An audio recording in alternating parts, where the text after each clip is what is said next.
Igbo chiwu kele ahụhụ na na-abịa n'obi ọcha ọ na-abakwula anya ulu mmanya bụ chiwu ngalanya ọchịchị ngalele ihe si wele ọchịchị nyezie ndị Igbo ebe ọ bụ na Naịjirịa gwozi ndozi ja maka na kwụda n'ikirigo achọba nnụnụ nwere ọnụ ogologo ọ bụ na agwa dagoro n'ikirigo achọba nnụnụ nwere ọnụ ogologo ya bụ bụ na Naịjirịa gwozi ndozi macha chiwele ọchịchị ka enye ndị Igbo maka mmiri ndị Igbo na-edozi Naịjirịa eri oge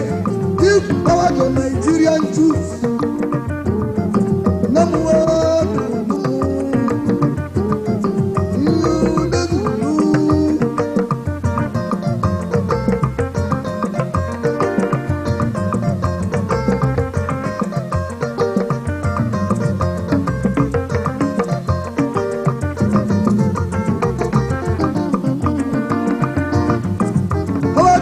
Nigerian Jews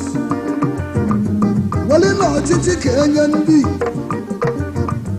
Igbo na Northern Nigeria ya ndị Igbo lụrụ Zabongeri Kanu ndị Igbo lụrụ Zabongeri Kaduna warobuzi ndị Igbo lụrụ Delta Jos anyị lụrụ Delta Jos okwute niile dị na Delta ya ndị Igbo akpali isi gị ya wee lụcha isi ya rugo ibe nna-ekwu anyị lụrụ Zabongeri Zaria ya ndị Igbo kwanye nation builders power to Nigerian Jews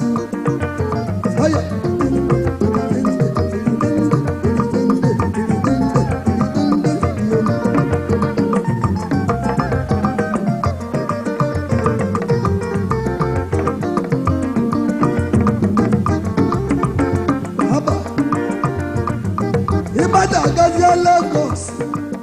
ka iwuliwe ibe ndị Igbo na-alụ n'ebe ahụ Igbo na-alaba international ọkasị akasị dị na-abịa electronics n'Afrịka niile ọgwa ndị Igbo na-alụ ya ọgwa ndị Igbo ya ụmụnne m ije na Lagos Trade Fair abịa na-aba a na-alụ n'ebe ahụ ọgwa ndị Igbo na-alụ ya alụ with billion naira ka eji alụ ya ya ndị Igbo bụ nation builders ole na ọchịchị ka enye ndị Igbo ka anyị dozie ka ndị Igbo dozie Naịjirịa n'ime mebiri emebi erikezi asị m na kwụda n'ikirigo achọba nnụnụ nwere ọnụ ogologo ya eberebe ebuzie n'ụlọ haba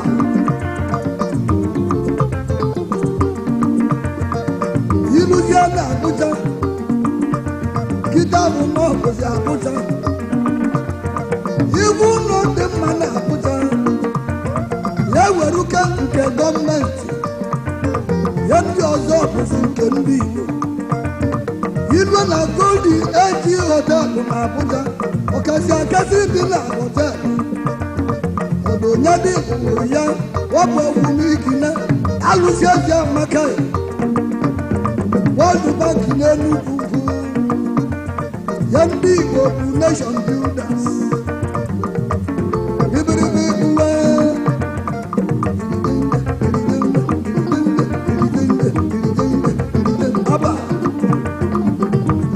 Chukwu ka dibịa nwayọ Chukwu ka nga achọ n'ọka na egwu agha na gị maka na egwu utele gị n'ụlọ ha ba ya ndị Igbo lụrụ Ogbunigwe n'ahịa ya ndị Igbo lụrụ rọket n'ahịa anyị meziri mefụla yi na Ogbunigwe n'ahịa ya ndị Igbo na-arịfaịnụ mmanụ anyị na-eme refinery n'ukwu osisi ọsọsọ ndozi refinery nwere Naijiria niile kedu ihe ebutela ibe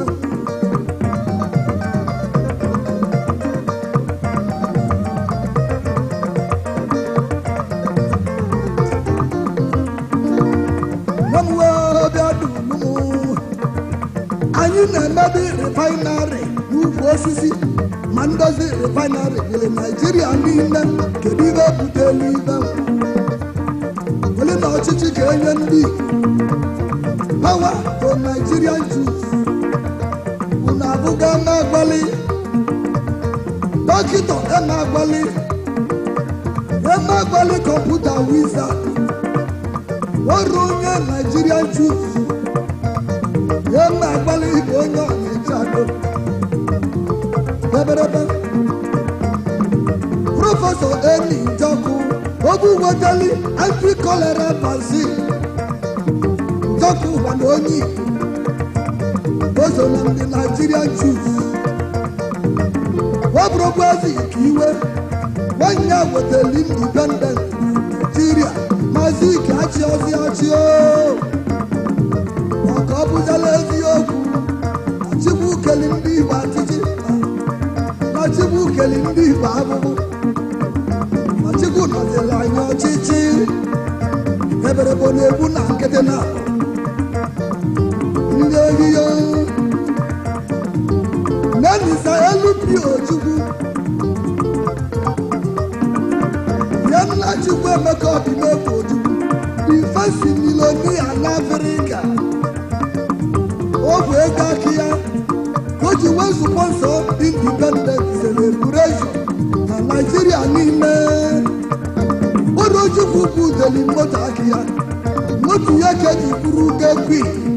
Eliza wee gaa Naijiria okirikiri abụbụ ndị Igbo tanara Naijiria erikazi nne ya eberebe ebuwe wele na ọchịchị ka enye ndị ka enwee ibe dị iche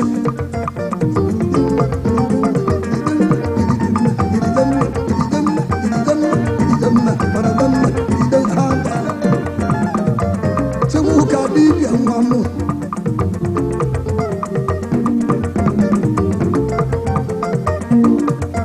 kedu ka o si wee bụziali n'okwu ndị Igbo ka Chukwu kele abụbụ ka Chukwu nara anyị ọchịchị anyị na-ata abụbụ